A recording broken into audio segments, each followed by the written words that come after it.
రేపు అనగా జూలై 5, 2026 రోజున యాదాద్రి భువనగిరి జిల్లా బస్టాండ్ సమీపంలో ఉన్నటువంటి జూనియర్ కళాశాల మైదానంలో తెలంగాణ రాష్ట్ర వ్యాప్తంగా వస్తున్నటువంటి బీసీ ప్రజలందరూ కూడా అక్కడ సమావేశం ఏర్పాటవుతోంది.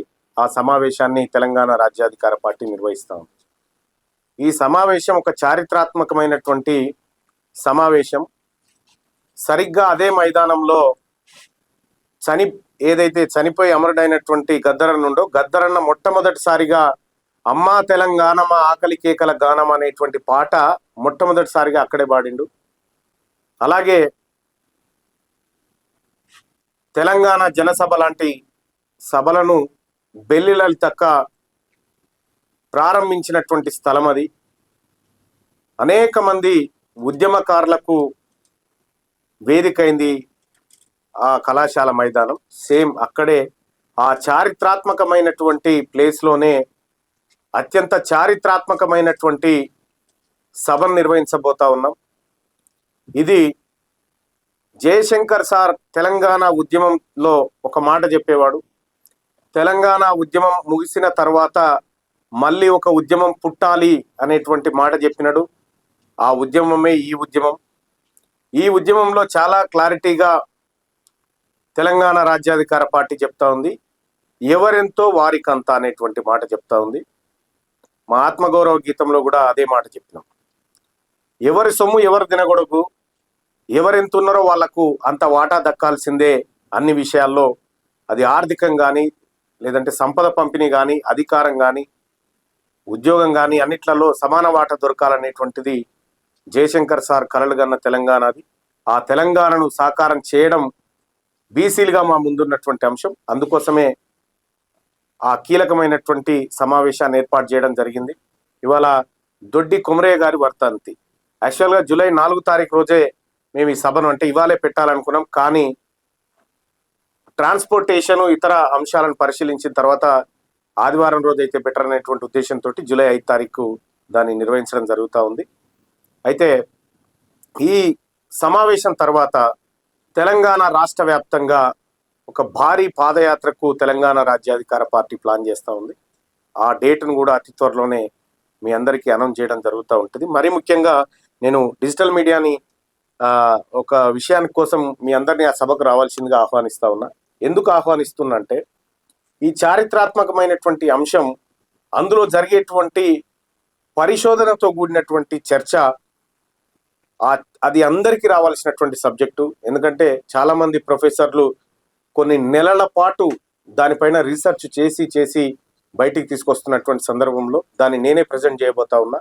సో దానికి సంబంధించినటువంటి సబ్జెక్ట్ అనేది కూడా ఈనాటి యువతరంగా ఉన్నటువంటి డిజిటల్ మీడియా తెలుసుకోవడం చాలా ఇంపార్టెంట్. ఎందుకంటే రీసెర్చ్ పేపర్లు ఈ జర్నలిస్టులకు చాలా ఉపయోగపడతాయి. ఆ రీసెర్చ్ పేపర్లన్నింటినీ కూడా అక్కడ బయట పెట్టబోతా ఉన్నాం. చాలా భయంకరమైనటువంటి లెక్కలు మీ ముందుకు రాబోతా ఉన్నాయి. కాబట్టి వీటన్నిటికీ మీరు సాక్ష్యంగా నిలవాలని మీ అందరికీ నేను ఒక లింక్ పంపించి ఆ లింక్ ద్వారా ప్లే చేయమనొచ్చు. కానీ మీరు ప్రత్యక్షంగా ఆ క్లాస్ వినాలని. జరగబోతుంది సభ కాదు, సభలో ఒక బ్రహ్మాండమైన క్లాస్ జరగబోతా ఉంది. ఇదివరకు దాకా ఏ సభలో కూడా అట్లాంటి విధానంలో జరగలేదు. అది జరగబోతా ఉంది. దానికి ప్రత్యక్ష సాక్షులుగా మీరుంటే రేపు పొద్దున ఈ తెలంగాణ సమాజానికి ఒక దిక్సూచి లాంటి వాళ్ళు, ఒక న్యాయ నిర్ణేతలుగా మీరు ఉండేటువంటి అవకాశం ఉంటుంది. కాబట్టి డిజిటల్ మిత్రులందరినీ కూడా ఆ కార్యక్రమానికి ఆహ్వానిస్తాం. ఈ సభా వేదిక ద్వారా రాజీనామా చేయబోతున్నారని వార్తలు వస్తూ ఉన్నాయి. అంటే పాదయాత్ర చేసేది ఒకవేళ చేయాలనుకున్నట్టయితే రాజీనామా చేసి పాదయాత్ర చేయాలనుకున్న విమర్శలు కూడా బయటకు వినపడుతుంది. అంటే వాళ్ళ విమర్శల కోసం, వాళ్ళ పొగడతల కోసం నేను పదవిలో లేను. నేను మీ అందరికీ తెలుసు, ఎమ్మెల్సీ అయిన తర్వాత శాసన మండలిలో నేను లేవనెత్తినటువంటి ప్రశ్నలకు, నేను మాట్లాడుతున్నటువంటి విధానానికి మీ ఛానళ్ళలో వస్తూనే ఉంటుంది. నేను ఏం మాట్లాడుతున్నా, ఏ ప్రజల కోసం మాట్లాడుతూ ఉన్నా, ఒకవేళ అర్జెంటుగా తీర్మానం మల్లన్న ఈ సభ నుంచి వెళ్ళిపోవాలని వాళ్ళు కోరుకుంటారు. కానీ మేము పోవడానికి సిద్ధంగా లేము. అటు శాసన మండలి, ఇటు శాసనసభ, ఈ రెండింటిని కైవసం చేసుకుంటాం 2028 కల్లా. కానీ ఒక మాట, నిజంగా తెలంగాణ రాష్ట్రంలో అధికారంలో ఉన్నటువంటి అధికార పక్షంలో ఉండి అధికార పార్టీ చేస్తున్నటువంటి తప్పులను ఎత్తి చూపుతూ కులగణన లెక్కల దగ్గర నుంచి ఆధారాలతో సహా బయటపెట్టినటువంటి నేపథ్యంలో సహజంగానే వాళ్ళు జీర్ణించుకోలేక సస్పెండ్ చేసినారు. తీన్మార్ మల్లన్న ఇంప్లిమెంట్ చేయమని కోరిండు, కానీ వాళ్ళు సస్పెండ్ చేసినారు. దానికి నాకేం బాధ లేదు. సో ఇవాళ మంచికో చెడుకో తెలంగాణ రాష్ట్రంలో బీసీలకు, మెజారిటీ పక్షాలైన బీసీలకు ఒక రాజకీయ పార్టీ ఏర్పడ్డది. నేను ఈ వేదిక మీద నుంచి ఒక మాట చెప్తా ఉన్నా. 2.5 సంవత్సరాల నుంచి రేవంత్ రెడ్డి గారు మీరు బీసీలకు సంబంధించినటువంటి సప్లాన్ అమలు చేయడంలో విఫలమై 42% రిజర్వేషన్ ఇస్తా అని మోసం చేశారు. మీరు సభలో కూడా చూసిండ్రు, ఇది దొంగ బిల్లు, దీని ద్వారా 42% రిజర్వేషన్ రాదు అని నేను బల్లగుద్ది వాదించి చెప్పిన ఆ రోజే, మీ అందరూ తెలుసు. సో బీసీలకు కామారెడ్డి డిక్లరేషన్లో ఇచ్చినటువంటి అన్ని అంశాల్లో ఫెయిల్ అయింది కాబట్టి ముఖ్యమంత్రి రేవంత్ రెడ్డి గారిని తక్షణమే తప్పించాలి. ఎందుకంటే పక్కన కర్ణాటక రాష్ట్రంలో మా బీసీ ముఖ్యమంత్రిని తీసేసి ఓసీ ముఖ్యమంత్రిని పెట్టారు కాబట్టి దానికి బదలాయింపుగా రేవంత్ రెడ్డిని తొలగించి మహేష్ కుమార్ గౌడ్ను సీఎం చేయాలని చెప్పి కోరుతాం. అంటే పట్టభద్రులు ఎమ్మెల్సీగా ఎన్నికైనటువంటి మీరు నిరుద్యోగుల సమస్యల గురించి ప్రస్తావించడంలో మన విఫలమైపోయింది అన్నటువంటి ఆరోపణలు బలంగా వినబడతాం. ఎవరు ఏమైనా మాట్లాడితే బీసీ సామాజిక వర్గం, బీసీ రాజ్యాంగాలు మాట్లాడుతున్నారు. అశోక్ నగర్, దిల్సుఖ్ నగర్ మాకు పెద్ద ఎత్తున నిరుద్యోగ రోడ్ల మీద చూస్తా ఉంటే ఎందుకు పెట్టలేదు? నేను ఒక మాట అడుగుతా ఉన్నా. తెలంగాణ రాష్ట్రంలో ఇటీవల కాలంలో సమగ్ర కులగణన లెక్కలు బయటకు వచ్చినాయి. రాష్ట్ర ప్రభుత్వం బయటపెట్టింది. రాష్ట్ర ప్రభుత్వం బయటపెట్టినటువంటి సందర్భంలో అందులో ఒక కీలకమైనటువంటి డాటా బయటకు వచ్చింది. ఏంది? తెలంగాణ రాష్ట్రంలో ఈడబ్ల్యూఎస్ కోటాకు అర్హత ఎంతమందికి ఉంది అంటే 5% మందికి కూడా అర్హత లేదని తేలింది. మరి 5% మందికి 10% రిజర్వేషన్, 60% ఉన్న బీసీలకు 27% రిజర్వేషన్. మరి ఇప్పుడు రెడ్లు వెలమలకు ఉద్యోగాలు రావాలని తీన్మార్ మల్లన్న కొట్లాడాల్సినటువంటి అవసరం ఉందా? ఖచ్చితంగా నేను ముఖ్యమంత్రి గారికి 3 లేఖలు రాసిన, ఈడబ్ల్యూఎస్ని సవరించాలని చెప్పిన, ఈడబ్ల్యూఎస్ని తాజా డాటా ఆధారంగా సవరించాలని చెప్పిన, ఆయన సవరించట్లేదు. కాబట్టి ప్రభుత్వాన్ని సవరించుకునేటువంటి ప్రయత్నం చేస్తా ఉన్నాం.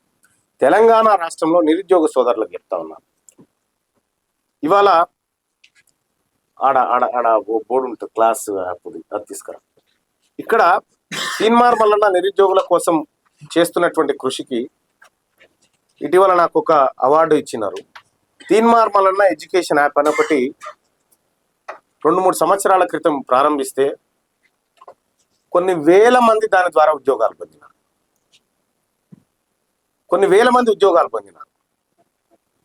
ఇవాళ ప్రభుత్వ ఉద్యోగాలకు సంబంధించి నిరుద్యోగులు చాలా కాలం నుంచి వెయిట్ చేస్తున్న మాట వాస్తవం. మేము పోరాటం చేసి రెడ్లను వెలమలకు ఉద్యోగాలు కల్పించేటువంటి పోరాటంలో అయితే తీన్మార్ మల్లన్న ఎట్టి పరిస్థితుల్లో ఉండడు.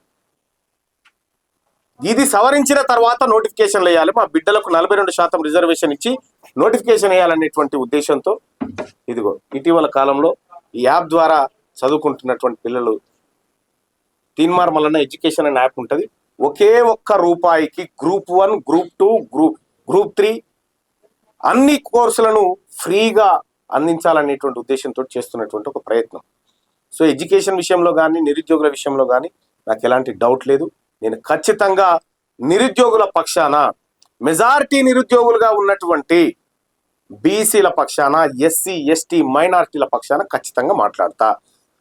దొంగతనంగా ఉద్యోగాలు కొట్టుకపోతున్నటువంటి అప్పర్ కాస్ట్ వర్గం ఏదైతే ఉందో దాన్ని కట్ చేసేదాకా వదిలిపెట్ట. తమిళనాడులో ఈడబ్ల్యూఎస్ కోటా ఇంప్లిమెంటేషనే లేదా, ఇక్కడ కూడా ఇంప్లిమెంట్ చేయడానికి వీల్లేదు. భారత రాజ్యాంగంలోని ఆర్టికల్ 103 అమెండ్మెంట్ ప్రకారం ఈడబ్ల్యూఎస్ అనేది భారత పార్లమెంట్ రూపొందించిన అమలు రాష్ట్రాల పరిధిలో ఉంది. కాబట్టి రేపొద్దున బీసీ ప్రభుత్వం ఏర్పడ్డ తర్వాత ఈడబ్ల్యూఎస్ కంప్లీట్ గా రద్దు చేస్తాం.